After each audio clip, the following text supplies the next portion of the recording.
Of course, getting the vaccine to small-town America is a critical step forward.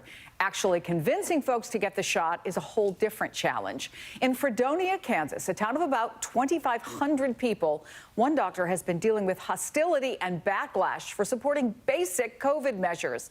I want to bring in that doctor, Jennifer McKenney, one of only 5 doctors in the small regional hospital in Fredonia. She is getting her COVID vaccine today. I want to start on that high note if I can, doctor, and thank you for being with us.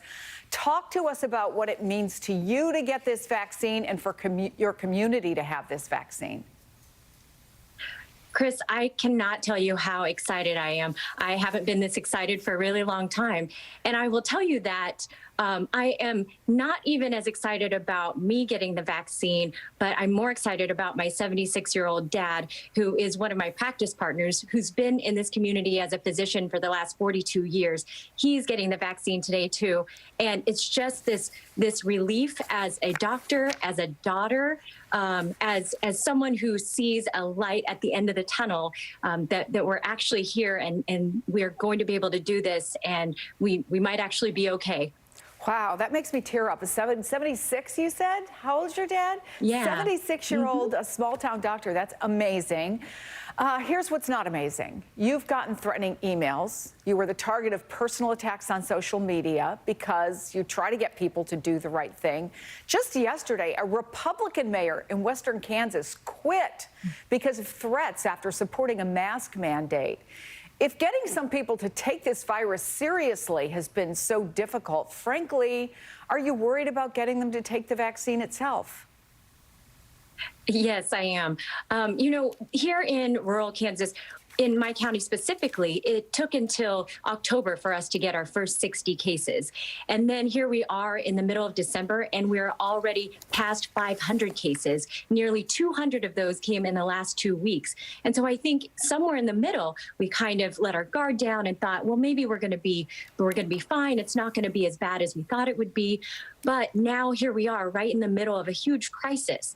And I hope that people realize that the vaccine is going to be a part of the solution to help us get out of this crisis. People talk about, you know, there's only 1% of people who die from this. Well, now this 1%, they have faces, they have names, there are grandparents, there are school coaches, there are our neighbors.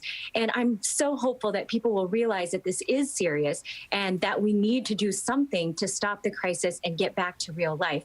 I'm going to take the vaccine, like I said. The rest of us in Fredonia, all of us providers are going to take the vaccine.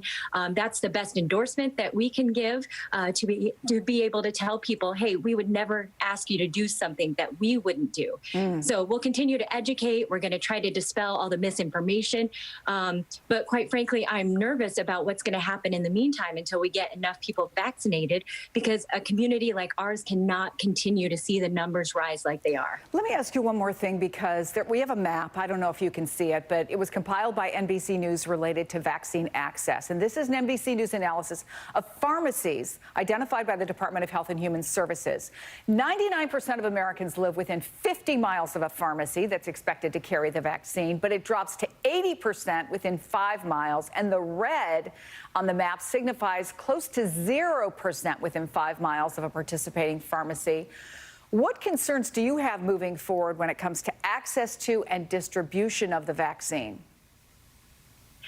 Definitely in our small communities, you know, we don't have the luxury of having a Walmart or a CVS or whatever nearby. Those are at least 30 miles away. And our bigger communities like Wichita, Kansas City, Topeka, those are an hour and a half or 2 hours away. And so I do worry, you know, we have our first shipment and it's very exciting, but when is the next shipment? And then how are we going to get that out to the general public when we don't have the convenience of just walking in and being able to get the vaccine? So I do worry about that. I know that our community, I know we have a strong medical community. I know we will figure it out. But for right now, it's kind of unknown, and we'll continue to work toward a plan to be able to get as many people vaccinated as we can. Well, we wish you luck with that, Dr. Jennifer McKenney, and I'm so excited for you and your dad to get that vaccine later today. Thanks for taking the time out of your very busy day to talk to us.